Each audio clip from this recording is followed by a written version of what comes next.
Hi guys! In this video, papag-usapan natin kung ano ang Runji-Kutta method gamit ang Microsoft Excel. So dito, ipapakita ko muna kung paano siya isolve manually para mas maintindihan natin pagdating sa Microsoft Excel. So let's proceed sa next slide para makapagsimula na tayo. So dito, the first two variation of RK2 are already discussed in the previous presentation. So yun yung Euler's and yung Heun's method and also the midpoint method. So, i-discuss siya dun sa another video. So, thus, the author will now discuss the third variation. The following step-by-step process are recommended for solving the initial value problems of ordinary differential equation using the Ralston method.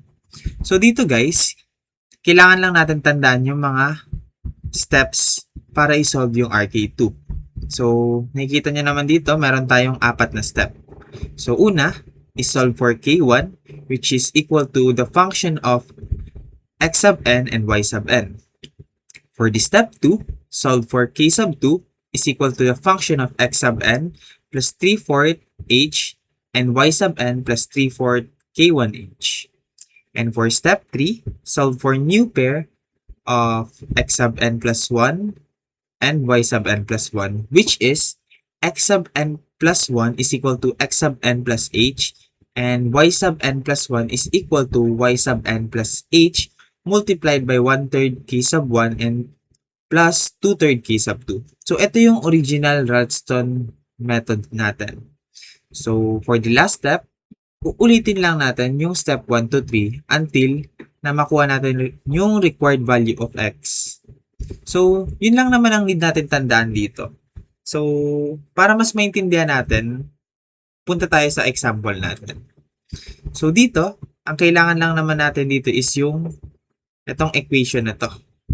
So, focus tayo dito sa equation nito. So, sabi dito sa problem, a civil engineering firm is testing a new smart polymer support column designed to absorb seismic vibration. In a controlled lab environment, the vertical deformation y in millimeters of the new polymer over time x in seconds is modeled by differential equation secant x dy minus y plus 1 dx is equal to 0. Solve for the value of y when x is equal to 0.50 seconds given that 0 and 0.5. So, ito yung initial value natin, guys. So, ito is part of the solution where y is the vertical deformation in millimeters. So, ngayon, yung differential equation dito is dapat nakarewritten siya as dy over dx. So, kung i-rewrite natin yung itong equation na to in terms of dy over dx, ang makukuha natin ditong equation is y plus 1 cosine x. So, I hope napag-aralan nyo din naman yung integral calculus sa mga discussion nyo. So, ngayon, ang magiging function naman natin dito is the function of x sub n and y sub n is equal to y plus 1 cosine x. So, solve for the value of y deformation when x is equal to 0.50, starting the initial value of 0 and 0.50. As I said, ito yung initial value natin. And pinapagamit dito sa example natin is yung Ralston's method or the RK2. So, may binigay dito na H value which is 0.05. So, note that from the analytical method, the true value is 1.422719. So, kung isosolve natin tong equation na to, using the traditional method which is yung pag-integrate, ang makukuha nating value dito is 1.422719. So, hindi ko na siya dito i-discuss kasi I know na kaya nyo naman din siyang isolve through calculator. So, proceed na tayo kung paano siya isolve. So, as I said, sundin lang natin yung step-by-step process hanggang sa makuha natin yung mga values. Then, i-imply lang natin yung mga formula na binigay ko dun sa previous slide. So, for x initial and y initial, so binigyan tayo dito ng 0 and 0.5. And for the first step, which is k sub 1 is equal to the function of x sub 0 and y sub 0. So, Ang ginawa lang naman dito guys is sinubstitute lang natin yung initial value of x and y dun sa function natin. So dito, sinubstitute lang siya dito. So ang nakuha natin ditong value is 1.5.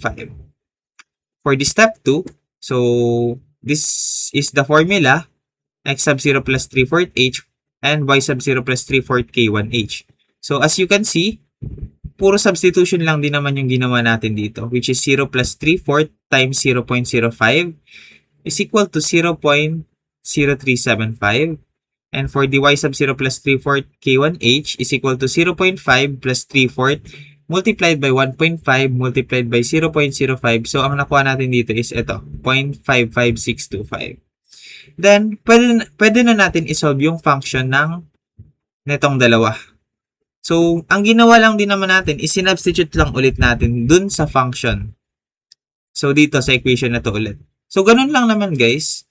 Same din, makukuha nating value is 1.555156. So, sana nagigets niyo yung pattern dito. Then, etong mga nakukuha nating value is gagamitin lang din naman natin sa mga susunod na step.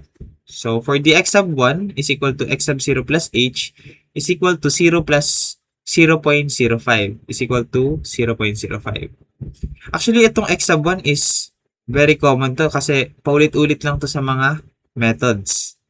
So, for the y sub 1 naman is equal to y sub 0 plus h multiplied by 1/3 k1 plus 2/3 k sub 2.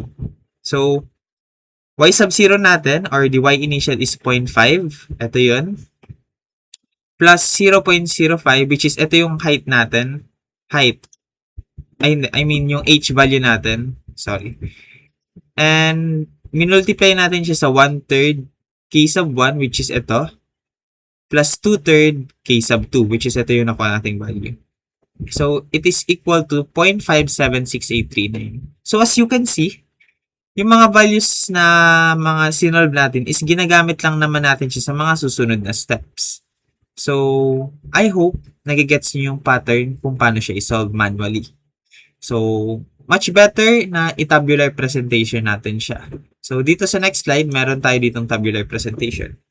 So, as you can see, the x sub n and y sub n is ito yun. The k sub 1, k sub 2 is ito yun. Itong mga sinolve natin. Then, the x sub n plus 1 and y sub n plus 1 is ito yun. So, mas madali guys kung itatabular presentation natin siya para at least hindi tayo malito sa pagsusolve. So, ang mangyayari dito is ito na yung panibagong value natin ng x sub n and ito naman yung panibagong value natin for y sub n. So, etong dalawang value, dito naman natin siya ilalagay. X sub n and y sub n. Then, uulitin lang ulit natin yung step-by-step process hanggang sa makuha natin yung desired iteration natin. So, dito naman is magiging x sub 1 na natin siya and y sub 1.